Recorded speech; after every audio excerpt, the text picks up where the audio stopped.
Super prime ಎಟ್ 9ಗೆ ಸ್ವಾಗತ. ನಾನು ಹರಿಪ್ರಸಾದ್. ಇವತ್ತು ಇಡೀ ದಿವಸದ ಪ್ರಮುಖ ಸುದ್ದಿಗಳನ್ನು ಸೂಪರ್ ಪ್ರೈಮ್ನಲ್ಲಿ ನಿಮಗೆ ತೋರಿಸ್ತಾ ಹೋಗ್ತೀನಿ. ಯಾವೆಲ್ಲ ಸುದ್ದಿಗಳಿದ್ದಾವೆ ಅನ್ನೋದನ್ನು ನಿಮಗೆ ಮೊದಲಿಗೆ ಹೇಳ್ತೀನಿ.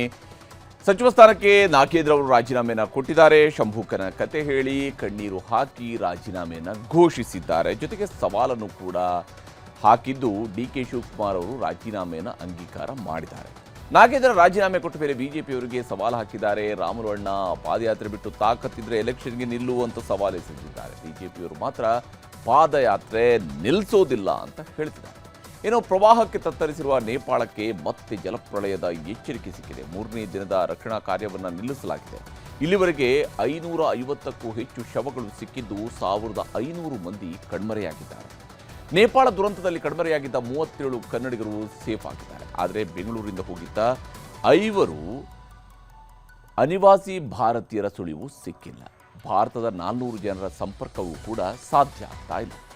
ಕೆಪಿಎಸ್ಸಿ ಹಗರಣದಲ್ಲಿ ನಾಪತ್ತೆಯಾಗಿದ್ದ ಐಎಎಸ್ ಅಧಿಕಾರಿ ಜ್ಞಾನೇಂದ್ರ ಸಿಐಡಿ ಮುಂದೆ ಪ್ರತ್ಯಕ್ಷರಾಗಿದ್ದರು. ವಿಚಾರಣೆಯನ್ನು ಕೂಡ ತೀವ್ರವಾಗಿ ನಡೆಸಲಾಗ್ತಾ ಇದೆ.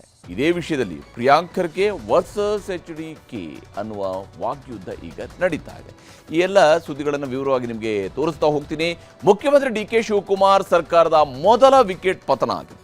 ಸಚಿವರಾಗಿ ಪ್ರಮಾಣ ವಚನ ಸ್ವೀಕರಿಸಿದ ಕೇವಲ 25 ದಿನಕ್ಕೆ ವಾಲ್ಮೀಕಿ ನಿಗಮದ ಹಗರಣಕ್ಕೆ ಸಂಬಂಧಿಸಿದಂತೆ, ಅಂದರೆ ಈ ಬಾರಿಯ ಅವಧಿಯಲ್ಲಿ ಅಲ್ಲ, ಹಿಂದಿನ ಅವಧಿಯಲ್ಲಿ ಆಗದಂತಹ ಹಗರಣಕ್ಕೆ ಮಂತ್ರಿ ಸ್ಥಾನಕ್ಕೆ ರಾಜೀನಾಮೆ ಕೊಟ್ಟಿದ್ದಾರೆ ನಾಗೇಂದ್ರ. ಕೈಯಲ್ಲಿ ರಾಜೀನಾಮೆ ಪತ್ರವನ್ನು ಹಿಡ್ಕೊಂಡು ಬಾಯಲ್ಲಿ ರಾಮಾಯಣದ ಉತ್ತರಕಾಂಡದಲ್ಲಿ ಬರುವ ಶಂಭೂಕನ ಕಥೆಯನ್ನು ಹೇಳಿದರು. ಕೊನೆಗೆ ಕಣ್ಣೀರಿಟ್ಟರು. ನಾಗೇಂದ್ರ ಇದಾದ ಮೇಲೆ ಬಹಳ ಭಾವುಕರಾಗಿ ರಾಜೀನಾಮೆಯನ್ನು ಘೋಷಣೆ ಮಾಡಿದ್ದಾರೆ. ಪಕ್ಷದ ಏಳಿಗೆಗಾಗಿ, ನನ್ನಿಂದ ಪಕ್ಷದ ವರ್ಚಸ್ಸಿಗೆ ಡ್ಯಾಮೇಜ್ ಆಗಬಾರದು ಅನ್ನುವಂತಹ ಕಾರಣಕ್ಕಾಗಿ ಸಚಿವ ಸ್ಥಾನಕ್ಕೆ ಸ್ವ ಇಚ್ಛೆಯಿಂದ ರಾಜೀನಾಮೆ ಕೊಡ್ತಾ ಇದ್ದೇನೆ ಅಂತ ಘೋಷಣೆ ಮಾಡಿದರು. ನನ್ನಿಂದ ಪಕ್ಷಕ್ಕೆ ಮುಜುಗರ ಆಗಬಾರದು, ಸ್ವ ಇಚ್ಛೆಯಿಂದ ರಾಜೀನಾಮೆ ಕೊಡ್ತಿದ್ದೀನಿ. ಇವತ್ತು ಈ ಸದನದ ಮೂಲಕ, ಈ ಮಾಧ್ಯಮದ ಮೂಲಕ ನಾನು ಹೇಳ್ತಾ ಇದ್ದೀನಿ, ಮಾನ್ಯ ಮುಖ್ಯಮಂತ್ರಿಯವರು CLP ಇಂದ ಹಿಡಿದು ಪ್ರತಿ ಸಂದರ್ಭದಲ್ಲಿ ಡೆಲ್ಲಿಯಿಂದ ಹಿಡಿದು ಗಲ್ಲಿವರೆಗೂ ಕೂಡ ನಾಗೇಂದ್ರ ತಪ್ಪು ಮಾಡಲಿಲ್ಲ ಅನ್ನುವಂಥ ವಿಚಾರವನ್ನು ಹೇಳಿದ್ರು. ನಮ್ಮ ವರಿಷ್ಠರ ಗಮನಕ್ಕೂ ತೆಗೆದುಕೊಂಡು ಬಂದರು. ಆದರೆ ನನ್ನಿಂದ ಸ್ವಾಮಿ, ನನ್ನಿಂದ ನಮ್ಮ ಪಕ್ಷಕ್ಕೆ ಮುಜುಗರ ಆಗಬಾರ್ದು ಅನ್ನುವಂಥ ಕೇವಲ ಒಂದು ವಿಚಾರದಿಂದ ನಾನು ಇವತ್ತು ನನ್ನ ಸ್ವ ಇಚ್ಛೆಯಿಂದ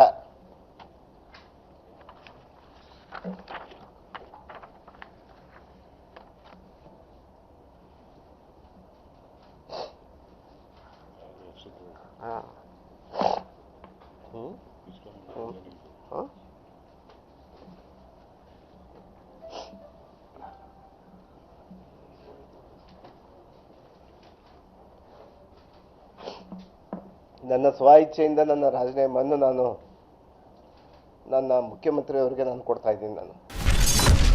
ನಾನು ತಪ್ಪಿತಸ್ಥನಲ್ಲ ಅಂತ ಎಲ್ಲರೂ ಹೇಳಿದ್ರು. CM ಹೈಕಮಾಂಡ್ ಎಲ್ಲರಿಗೂ ಧನ್ಯವಾದ.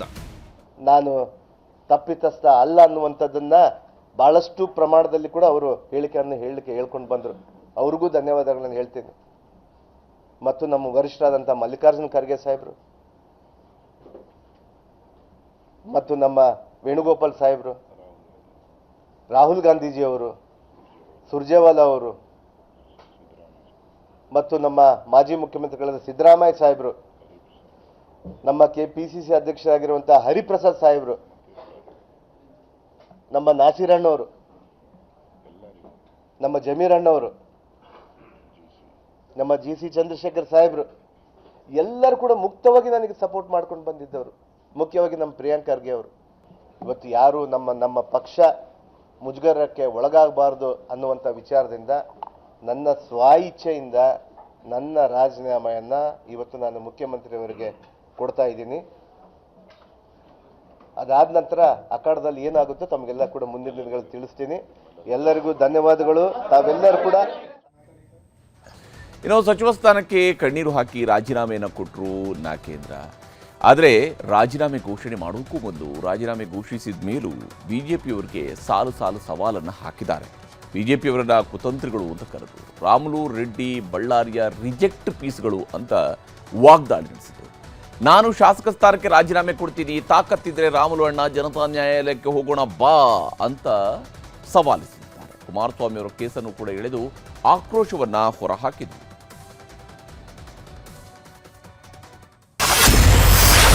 ನಾನು ಪುರಾಣದ ಶಂಭುಕನಲ್ಲ, ಕೋಮುವಾದಿಗಳಿಗೆ ಹೆದರಲ್ಲ. ಲೋಕ ಕಲ್ಯಾಣಕ್ಕಾಗಿ ಮಾಡಿದಂತ ತಪಸ್ಸನ್ನ ಶಂಭುಕ ಮಾಡ್ತಾ ಇದ್ದ, ಅವನ ತಲೆದಂಡ ಆಯ್ತು. ಆದ್ರೆ ಇವತ್ತು ನಾನು ಶಂಭುಕ ಆಗ್ಲಿಕ್ಕೆ ನನ್ನ ತಯಾರಿಲ್ಲ ಸ್ವಾಮಿ. ನಾನು ಬಳ್ಳಾರಿಯ ರಿಜೆಕ್ಟ್ ಪೀಸ್ ರಾಮುಲು ರೆಡ್ಡಿ, ಚಲಾವಣೆ ಇಲ್ಲದ ನಾಣ್ಯಗಳು ನೀವು. ಬಳ್ಳಾರಿಯಲ್ಲಿ ಈಗಾಗಲೇ ಕೂಡ ತಾವು ರಿಜೆಕ್ಟ್ ಪೀಸ್ಗಳು, ಚಲಾವಣೆ ಇಲ್ಲದ ನಾಣ್ಯಗಳು ತಾವು, ಅದನ್ನ ಮನದಲ್ಲಿ ಇಟ್ಕೊಂಡು ಇವತ್ತು ನನ್ನ ಮೇಲೆ ವಿನಾಕಾರಣ ಮಾಡ್ತಾ ಇದ್ದೀರ ಸ್ವಾಮಿ. ನನಗೊಂದು ನ್ಯಾಯ, ನಿಮಗೊಂದು ನ್ಯಾಯನಾ? ಜನತಾ ನ್ಯಾಯಾಲಯಕ್ಕೆ ಹೋಗೋಣ ಬಾ, ರಾಮುಲು ಅಣ್ಣ ಬಾರಣ್ಣ ಅಂತ ಸವಾಲ್. ರಾಮುಲು ಅಣ್ಣ ಬಾಣ್ಣ, ನೀನೇ ಬಾ. ನಾನು ಹಗರಣ ಮಾಡಿಬಿಟ್ಟಿದ್ದೀನಿ. 187 ಕೋಟಿ ಯಾರ್ಯಾರಿಗೋ ಕೊಟ್ಟಿದ್ದೀನಿ. ರಾಹುಲ್ ಗಾಂಧೀಜಿ ಅವ್ರ ಮನೆಗೆ ಕಳಿಸಿದ್ದೀನಿ, ಇನ್ನೊಬ್ಬರು ಕಳಿಸಿದ್ದೀನಿ ಅಂತ ಹೇಳ್ತೀಯಲ್ಲಪ್ಪ. ಬಾ, ನ್ಯಾಯಾಲಯಕ್ಕೆ ಹೋಗೋಣ ಬಾಪ್ಪ, ಜನತಾ ನ್ಯಾಯಾಲಯಕ್ಕೆ. ವಾಲ್ಮೀಕಿ ಜನಾಂಗದಲ್ಲಿ ವಿಲನ್ ಮಾಡುವ ಯತ್ನ ಕುತಂತ್ರದಿಂದ ಮುಗಿಸಲು ಆಗಲ್ಲ ಸ್ವಾಮಿ. ಈಗಾಗಲೇ ಕೂಡ ನನ್ನ ಸಮುದಾಯದಲ್ಲಿ ಪರಿಶಿಷ್ಟ ಪಂಗಡದ ವಾಲ್ಮೀಕಿ ಜನಾಂಗದಲ್ಲಿ ನನ್ನ ವಿಲನ್ ಮಾಡಕ್ ಕುಂಟಿರ ಸ್ವಾಮಿ. ಆಗಲ್ಲ ಸ್ವಾಮಿ. ನಮ್ಮ ಸಮಾಜದವರು ಎಚ್ಚೆತ್ತುಕೊಂಡಿದ್ದಾರೆ. ಈ ದೇಶಕ್ಕೆ, ಈ ಪ್ರಪಂಚಕ್ಕೆ ರಾಮಾಯಣ ಬರುವಂತ ನಮ್ಮ ಸಮಾಜ ಸ್ವಾಮಿ. ರಾಮಾಯಣ ಬರೆದು ರಾಮ ಯಾರು ಅನ್ನಂತ ತೋರಿಸಿರುವಂತ ಸಮಾಜ. ಆ ಸಮಾಜ ಯಾರು ಒಳ್ಳೆಯವರು ಯಾರು ಕೆಟ್ಟವರು ಅಂತೇಳಿ ನೋಡಿದ್ದಾರೆ ಸ್ವಾಮಿ. ಕುಮಾರಸ್ವಾಮಿ ಕೇಸ್ 3 ವರ್ಷದಿಂದ ಪೆಂಡಿಂಗ್. ನನ್ನನ್ನ ಹ್ಯಾಂಡ್ ಪಿಕ್ ಮಾಡಿಸಿದ್ದಾರೆ. ಇವತ್ತು ಹ್ಯಾಂಡ್ ಪಿಕ್ ಮಾಡಿದ್ದಾರೆ. ಅದರಲ್ಲಿ ತಮಗೆ ಯಾರಿಗೆ ಬೇಕೋ, ಯಾರಿಗೆ ಬಿಡಬಾರ್ದು, ಯಾರಿಗೆ ಬೇಕೋ ಅಂತೇಳಿ. ಮಾನ್ಯ ಕುಮಾರಸ್ವಾಮಿ ಅವ್ರದ್ದು ಯಾಕೆ ಕಳಿಸ್ಲಿಲ್ಲ? 3 ವರ್ಷದಿಂದ ಪೆಂಡಿಂಗ್ ಇದೆ. ನಾನು ಕೇಳಬಹುದಲ್ಲ, ಪ್ರಜಾಪ್ರಭುತ್ವದಲ್ಲಿ ನನಗೆ ಹಕ್ಕಿದೆ ಅದನ್ನ.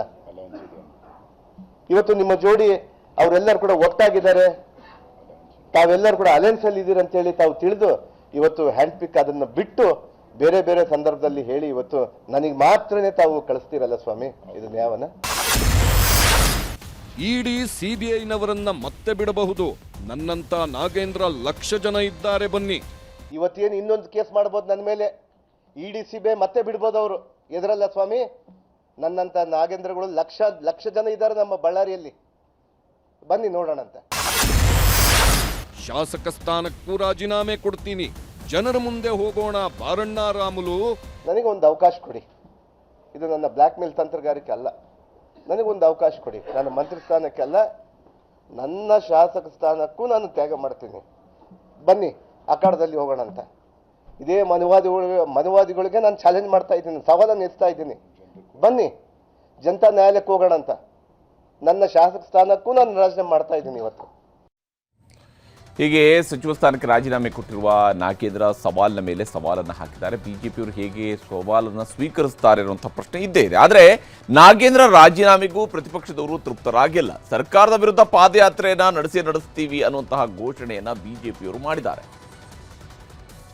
ಸೆಪ್ಟೆಂಬರ್ 1ನೇ ತಾರೀಕು ರಾಯಚೂರು ಜಿಲ್ಲೆಯ ಲಿಂಗಸೂರಿಂದ ಬಳ್ಳಾರಿವರೆಗೂ ನಮ್ಮ ಪಾದಯಾತ್ರೆ. ಭಾರತೀಯ ಜನತಾ ಪಾರ್ಟಿಯ ಹೋರಾಟ ಪರಿಶಿಷ್ಟ ಪಂಗಡಕ್ಕೆ, ದಲಿತ ಸಮುದಾಯಕ್ಕೆ ನ್ಯಾಯ ಸಿಗಬೇಕು. 185 ಕೋಟಿ ಏನೋ ಅಭಿವೃದ್ಧಿಗೆ ಮೀಸಲಿಟ್ಟಿರ್ತಕ್ಕಂಥ ಹಣ ಅವ್ರಿಗೆ ವಾಪಸ್ ತಲುಪಬೇಕು.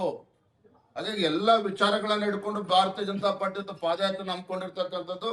ಯಾವುದೇ ಕಾರಣಕ್ಕೂ ನಮ್ಮ ಹೋರಾಟದಿಂದ ಹಿಂಸರಿತಕ್ಕಂಥ ಪ್ರಶ್ನೆ ಇಲ್ಲ. ನಮ್ಮ ಹೋರಾಟ ಮುಂದುವರಿತು. ಯಾರೋ ಒಬ್ಬರನ್ನ ನಾನು ಬಹಳ ಸಣ್ಣ ಮನುಷ್ಯ ನೀನು ಅಂದ್ರೆ ಅದು ನಾನು ಹೇಳಿದ್ದು ಸರ್ಟಿಫಿಕೇಟ್ ಅಲ್ಲ. ಆಕ್ರೋಶದಲ್ಲಿ ಅಥವಾ ರಾಜೀನಾಮೆ ಕೊಡಬೇಕಲ್ಲ ಅಂತಕ್ಕಂಥ ನೋವಿನಲ್ಲಿ ನಾಗೇಂದ್ರ ಅವರು ಕೆಲವು ಮಾತುಗಳನ್ನು ಹೇಳಿರಬಹುದು. 2 ದಿನಗಳಾದ ಮೇಲೆ ನಾಗೇಂದ್ರ ಅವರು ಒಬ್ಬ ನಾರ್ಮಲ್ ವ್ಯಕ್ತಿ ಆಗ್ತಾರೆ. ಇವತ್ತು ಅವರ ಆಕ್ರೋಶ ಇದೆ. ಅವರ ಆಕ್ರೋಶಕ್ಕೆ ಕಾಂಗ್ರೆಸ್ ಕಾರಣ ಇರಬಹುದು. ಕಾಂಗ್ರೆಸ್ ಅವರ ಮನಸ್ಸಿನಲ್ಲಿ ತುಂಬಿ ಆಕ್ರೋಶದ ಮಾತುಗಳನ್ನು ಆಡಿಸ್ತಾ ಇದೆ ಕಾಂಗ್ರೆಸ್. ಇಷ್ಟೆಲ್ಲ ಆದಮೇಲೆ ನಾಗೇಂದ್ರ ಮುಖ್ಯಮಂತ್ರಿಯವರನ್ನ ಭೇಟಿಯಾಗಿ ರಾಜೀನಾಮೆಯನ್ನು ಕೊಟ್ಟಿದ್ದಾರೆ. ರಾಜೀನಾಮೆ ಪಡೆದಂತಹ ಸಿಎಂ ಅವರು ಕೂಡ ನಾಗೇಂದ್ರ ವಿಚಾರದಲ್ಲಿ ಮಾತನಾಡಿರುವಂತಹ ಮಾತುಗಳನ್ನು ಕೂಡ ನಿಮಗೆ ತೋರಿಸ್ತೀವಿ. ಒಂದೇ ವಿಚಾರಕ್ಕೆ 2 ಬಾರಿ ರಾಜೀನಾಮೆ ಯಾರು ಕೊಟ್ಟಿದ್ದಾರೆ ಈ ದೇಶದಲ್ಲಿ ಅಂತಂದರೆ ಸುಳ್ಳು ಆರೋಪಕ್ಕೆ. ಇವತ್ತು ನನ್ನ ಸಹೋದ್ಯೋಗಿ ನಾಗೇಂದ್ರರವರು. ಸೊ ಪಕ್ಷಕ್ಕೋಸ್ಕರ ನಾನು ಯಾವಾಗಲೂ ಹೇಳ್ಕೊಂಡು ಬಂದೆ, ಎಲ್ಲ ತ್ಯಾಗಕ್ಕೂ ಅವರು ಬದ್ಧರಾಗಿದ್ದಾರೆ ಅಂತೇಳಿ. ಸೊ ಅವರು ಅದನ್ನು ಇವತ್ತು ಪ್ರೂವ್ ಮಾಡಿದ್ದಾರೆ. ನನಗೆ ವಿಶ್ವಾಸ ಇದೆ ಆದಷ್ಟು ಜಲ್ದಿ ಅವರು ಆರೋಪದಿಂದ ಮುಕ್ತ ಆಗ್ತಾರೆ ಅಂತ. ಒಬ್ಬ ದಲಿತನ ಮೇಲೆ ದಬ್ಬಾಳಿಕೆ ಮಾಡಿ ಸುಳ್ಳನ್ನೇ ಒಂದು ದೊಡ್ಡ ಮನೆದೇವರು, ಸುಳ್ಳೇ ಮನೆದೇವರು. ನಮ್ಮ ಸಿದ್ದರಾಮಯ್ಯ ಸಾಹೇಬ್ ಹೇಳ್ತಾಯಿದ್ರು, ಅವ್ರದ್ದು ಸುಳ್ಳೇ ಮನೆದೇವರು ಅಂತ, BJP ದಳದವರು.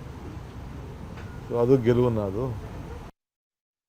ನೇಮಕಾತಿ ಹಗರಣ ರಾಜಕೀಯ ತಿರುವನ್ನು ಪಡ್ಕೊಂಡಿದೆ. ಸಚಿವ ಪ್ರಿಯಾಂಕ್ ಖರ್ಗೆ ಅವರನ್ನು ಕೂಡ ಹಗರಣದ ಸುಳಿಗೆ ಕೇಂದ್ರ ಸಚಿವ HD ಕುಮಾರಸ್ವಾಮಿ ಅವರು ಸಿಲುಕಿಸಿದ್ದಾರೆ.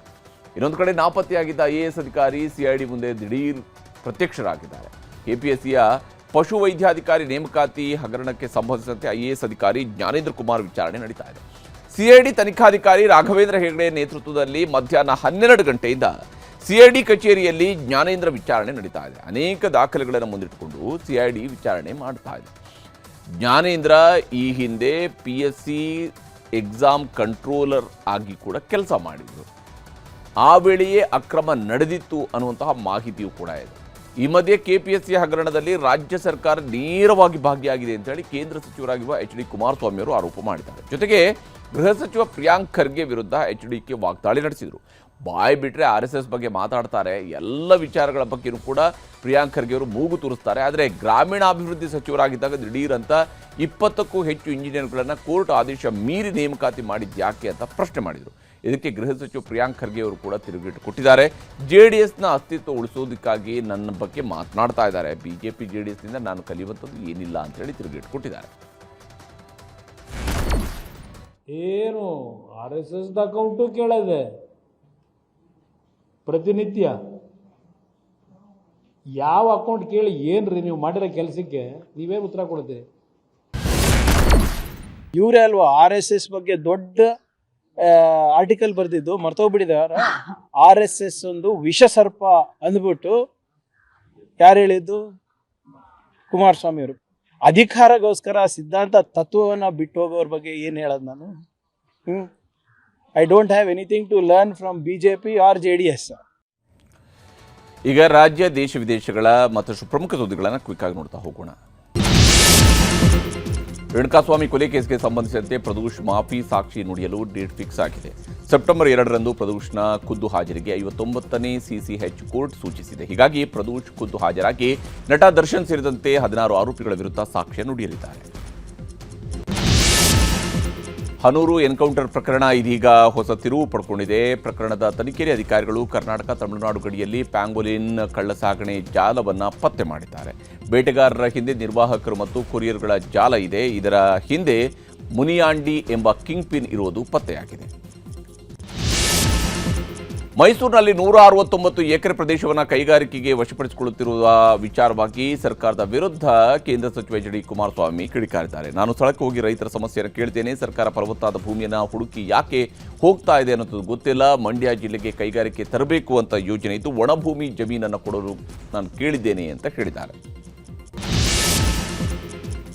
ಆಗಸ್ಟ್ 31ರ ಒಳಗೆ ಗೃಹಜ್ಯೋತಿ ಮರುಪರಿಶೀಲನೆ ಕಾರ್ಯ ಪೂರ್ಣಗೊಳಿಸಲು ಮೀಟರ್ ರೀಡರ್ಗಳಿಗೆ ಡೆಡ್ಲೈನ್ ನೀಡಲಾಗಿದೆ. ಬೆಸ್ಕಾಂ ವ್ಯಾಪ್ತಿಯಲ್ಲಿ 60% ಮಾತ್ರ ಮರುಪರಿಶೀಲನೆ ಕಾರ್ಯ ಮುಗಿದಿದೆ. ಗೃಹಜ್ಯೋತಿ ಯೋಜನೆಯ ಮರುಪರಿಶೀಲನೆಗೆ ಸಹಕರಿಸದ ಮನೆಗಳಿಗೆ ಸ್ಥಳ ಮಹಜರು ಮಾಡಲು ಬೆಸ್ಕಾಂ ಅಧಿಕಾರಿಗಳು ನಿರ್ಧರಿಸಿದ್ದಾರೆ. ರಾಜ್ಯದ ಪಂಚತಾರಾ ಹೋಟೆಲ್ ಹಾಗೂ ರೆಸ್ಟೋರೆಂಟ್ಗಳಲ್ಲಿ ಕಳಪೆ ಆಹಾರ ಪತ್ತೆ ಹಿನ್ನೆಲೆಯಲ್ಲಿ ಆರೋಗ್ಯ ಸಚಿವ UT ಖಾದರ್ ಮಹತ್ವದ ಸಭೆ ನಡೆಸಿದ್ದಾರೆ. ಹೋಟೆಲ್ ಅಸೋಸಿಯೇಷನ್ ಹಾಗೂ ರೆಸ್ಟೋರೆಂಟ್ ಅಸೋಸಿಯೇಷನ್ಗಳ ಪದಾಧಿಕಾರಿಗಳ ಜೊತೆಗೆ ಆಹಾರ ಸುರಕ್ಷತೆ ಕುರಿತು ಸಚಿವರು ಚರ್ಚೆ ನಡೆಸಿದ್ದು ಆಹಾರ ಸುರಕ್ಷತಾ ಮಾನದಂಡಗಳನ್ನು ಪಾಲಿಸುವಂತೆ ಸೂಚನೆ ನೀಡಿದ್ದಾರೆ. RSS ಪಥಸಂಚಲನದಲ್ಲಿ ಭಾಗವಹಿಸಿದ್ದ 2 ಸರ್ಕಾರಿ ಶಾಲಾ ಶಿಕ್ಷಕರನ್ನು ಅಮಾನತು ಮಾಡಲಾಗಿದೆ. ಯಾದಗಿರಿ ಜಿಲ್ಲೆಯ ಕುಪ್ಪಿ ಗ್ರಾಮದ ಮುಖ್ಯ ಶಿಕ್ಷಕ ಅಣ್ಣಾ ಸಾಹೇಬ್ ಹಾಗೂ ಹುಣಸಗಿ ಪಟ್ಟಣದ ಸರ್ಕಾರಿ ಬಾಲಕಿಯರ ಪ್ರೌಢಶಾಲೆ ಶಿಕ್ಷಕ ಗುರುರಾಜ್ ಜೋಶಿ ಅವರನ್ನು ಅಮಾನತು ಮಾಡಲಾಗಿದೆ. ಕಳೆದ ವರ್ಷ ನವೆಂಬರ್ನಲ್ಲಿ 2 ಶಿಕ್ಷಕರು RSS ಪಥಸಂಚಲನದಲ್ಲಿ ಪಾಲ್ಗೊಂಡಿದ್ದರು. ವಿಶ್ವವಿಖ್ಯಾತ ಮೈಸೂರು ದಸರಾಗೆ ದಿನಗಣನೆ ಶುರುವಾಗಿದೆ. ಗಜಪಡೆ ಅರಮನೆ ಅಂಗಳಕ್ಕೆ ಕಾಲಿಟ್ಟಿವೆ. ಮೊದಲ ಹಂತದಲ್ಲಿ ಹುಣಸೂರಿನ ವೀರನ ಹೊಸಹಳ್ಳಿಯಲ್ಲಿದ್ದ 9 ಆನೆಗಳು ಅರಮನೆಗೆ ಬಂದಿದ್ದು ಅದ್ದೂರಿಯಾಗಿ ಸ್ವಾಗತ ಕೋರಲಾಗಿದೆ. ನಾಳೆಯಿಂದ ಗಜಪಡೆಗೆ ತಾಲೀಮು ಶುರುವಾಗಲಿದೆ. ಮಧ್ಯಪ್ರದೇಶದ ರಾಜ್ಗಢದಲ್ಲಿ ಭೀಕರವಾಗಿ ಬಸ್ ಅಪಘಾತ ಸಂಭವಿಸಿದೆ. ಘಟನೆಯಲ್ಲಿ ಬೆಂಗಳೂರಿನ cyber crime police inspector Ravi KV ಸೇರಿದಂತೆ 4 ಸಾವಿಗೀಡಾಗಿದ್ದಾರೆ. ಇನ್ಸ್ಪೆಕ್ಟರ್ ಜೊತೆಗಿದ್ದ ಇತರ 3 ಮಂದಿಯೂ ಕೂಡ ಗಾಯಗೊಂಡಿದ್ದಾರೆ. ಪ್ರಕರಣವೊಂದರ ಆರೋಪಿಯನ್ನು ಹುಡುಕಿಕೊಂಡು ಮಧ್ಯಪ್ರದೇಶಕ್ಕೆ ತೆರಳಿದಾಗ ಬಸ್ ಅಪಘಾತಕ್ಕೀಡಾಗಿ ದುರ್ಘಟನೆ ಸಂಭವಿಸಿದೆ. ಬಿಡುಗಡೆಯಾದ 2 ದಿನಕ್ಕೆ 200 ಕೋಟಿ ಕ್ಲಬ್ ಸೇರಿರುವ ಟಾಕ್ಸಿಕ್ ಸಿನಿಮಾಗೆ ಮಿಶ್ರ ಪ್ರತಿಕ್ರಿಯೆ ವ್ಯಕ್ತವಾಗ್ತಾ ಇದೆ. ಈ ಬೆಳವಣಿಗೆಗಳ ನಡುವೆ ಯಶ್ ಪರ ಕನ್ನಡ ಕಲಾವಿದರು ನಿಂತಿದ್ದಾರೆ. ಟಾಕ್ಸಿಕ್ ಸಿನಿಮಾ ಅದ್ಭುತವಾಗಿದೆ, ಯಶ್ ಮತ್ತು ಇಡೀ ತಂಡಕ್ಕೆ ಹ್ಯಾಟ್ಸ್ ಆಫ್ ಅಂತ ನಟ ಉಪೇಂದ್ರ ಹೇಳಿದ್ದಾರೆ. ಭಾರತದಲ್ಲಿ ಇದ್ದುಕೊಂಡು ಪಾಕಿಸ್ತಾನದ ಗುಪ್ತಚರ ಇಲಾಖೆ ಐಎಸ್ಐ ಪರ ಕೆಲಸ ಮಾಡ್ತಾ ಇದ್ದ ದಂಪತಿಯನ್ನ ದೆಹಲಿ ಪೊಲೀಸರು ಬಂಧಿಸಿದ್ದಾರೆ. ಸಾಹಿಲ್ ಮತ್ತು ಸಮೀರಾ ಬಂಧಿತ ಆರೋಪಿಗಳು. ಇವರು 2024ರಿಂದ ಭಾರತದ ಮಾಹಿತಿಗಳನ್ನು ಪಾಕಿಸ್ತಾನಕ್ಕೆ ರವಾನಿಸ್ತಾ ಇದ್ರು. ಅಲ್ಲದೆ ಭಾರತದಲ್ಲಿ ಸಿಮ್ ಖರೀದಿಸಿ ಪಾಕಿಸ್ತಾನಕ್ಕೆ ರವಾನಿಸ್ತಾ ಇದ್ದಾಗಿ ಪೊಲೀಸರು ಮಾಹಿತಿ ನೀಡಿದ್ದಾರೆ. ಉತ್ತರ ಪ್ರದೇಶದ ಕಾನ್ಪುರದ ಕನೇರಾ ಗ್ರಾಮದಲ್ಲಿ 16 ವರ್ಷದ ಬಾಲಕಿಯೊಬ್ಬಳು ಬೋರ್ವೆಲ್ಗೆ ಬಿದ್ದಿದ್ದಾಳೆ. ಬಾಲಕಿಯ ರಕ್ಷಣೆಗೆ ಎನ್ಡಿಆರ್ಎಫ್ ಹಾಗೂ ಎಸ್ಡಿಆರ್ಎಫ್ನಿಂದ ರಕ್ಷಣಾ ಕಾರ್ಯಾಚರಣೆ ಮುಂದುವರೆದಿದೆ. ಜೆಸಿಬಿ ಮೂಲಕ ಗುಂಡಿ ತೋಡಿ ಕೊಳವೆ ಬಾವಿಯಿಂದ ಬಾಲಕಿಯನ್ನು ಹೊರತರಲು ಹರಸಾಹಸ ಪಡಲಾಗ್ತಾ ಇದೆ. ಪ್ರಧಾನಿ ನರೇಂದ್ರ ಮೋದಿ ನಾಳೆಯಿಂದ 4 ದಿನಗಳ ಕಾಲ ಉಜ್ಬೇಕಿಸ್ತಾನ್ ಹಾಗೂ ಕಿರ್ಗಿಸ್ತಾನ್ ದೇಶಗಳ ಪ್ರವಾಸ ಕೈಗೊಂಡಿದ್ದಾರೆ. ಈ ವೇಳೆ ವಿವಿಧ ಕ್ಷೇತ್ರಗಳಲ್ಲಿ ದ್ವಿಪಕ್ಷೀಯ ಸಂಬಂಧಗಳನ್ನು ಮತ್ತಷ್ಟು ಬಲಪಡಿಸುವ ಕುರಿತು ಚರ್ಚೆ ಮಾಡಲಿದ್ದಾರೆ. ಕಿರ್ಗಿಸ್ತಾನ್ ರಾಜಧಾನಿ ಬಿಷ್ಕೇಕ್ನಲ್ಲಿ ನಡೆಯಲಿರುವಂತಹ ಶೃಂಗಸಭೆಯಲ್ಲಿ ಭಾಗವಹಿಸಲಿದ್ದಾರೆ. ಉತ್ತರ ಪ್ರದೇಶದ ಕಾನ್ಪುರದಲ್ಲಿ ರಸ್ತೆ ಗುಂಡಿಗಳಿಗೆ ಬೇಸತ್ತ ಶಾಸಕರೊಬ್ಬರು ವಿಭಿನ್ನ ರೀತಿಯಲ್ಲಿ ಪ್ರತಿಭಟನೆ ನಡೆಸಿದ್ದಾರೆ. ಸಮಾಜವಾದಿ ಪಕ್ಷದ ಶಾಸಕ ಹಸನ್ ರೂಮಿ ಎಂಬುವರು 18 ಅಡಿ ಆಳದ ಗುಂಡಿಗೆ ಇಳಿದು ಜೋರು ಮಳೆ ನಡುವೆಯೂ ಕೂಡ ಪ್ರತಿಭಟನೆ ನಡೆಸಿದ್ದಾರೆ. ಕಾಂಗ್ರೆಸ್ ನಾಯಕಿ ಸೋನಿಯಾ ಗಾಂಧಿ ಅವರ ಆತ್ಮಕಥೆ ಬಿಲಾಂಗಿಂಗ್ ಪ್ರಕಟಿಸಲು ಪೆಂಗ್ವಿನ್ ಸಂಸ್ಥೆ ನಿರಾಕರಿಸಿದೆ. ಸಂಪಾದಕೀಯದಲ್ಲಿ ಕೆಲವೊಂದು ಬದಲಾವಣೆಯನ್ನು ತರಲು ಸೋನಿಯಾ ಗಾಂಧಿ ನಿರಾಕರಿಸಿರುವ ಹಿನ್ನೆಲೆಯಲ್ಲಿ ಪುಸ್ತಕ ಪ್ರಕಟಿಸುವ ಜವಾಬ್ದಾರಿಯಿಂದ ಪೆಂಗ್ವಿನ್ ಸಂಸ್ಥೆ ಹಿಂದೆ ಸರಿದಿದೆ. ಅತ್ತೆ ಇಂದಿರಾ ಗಾಂಧಿ ಹತ್ಯೆ, ಪತಿ ರಾಜೀವ್ ಗಾಂಧಿ ಹತ್ಯೆಯ ಬಳಿಕ ತಮ್ಮ ಜೀವನ ಹೇಗೆ ಬದಲಾಯಿತು ಅನ್ನೋದನ್ನು ಬಿಲಾಂಗಿಂಗ್ ಆತ್ಮಕಥೆಯಲ್ಲಿ ಸೋನಿಯಾ ಗಾಂಧಿ ಬರೆದಿದ್ದಾರೆ.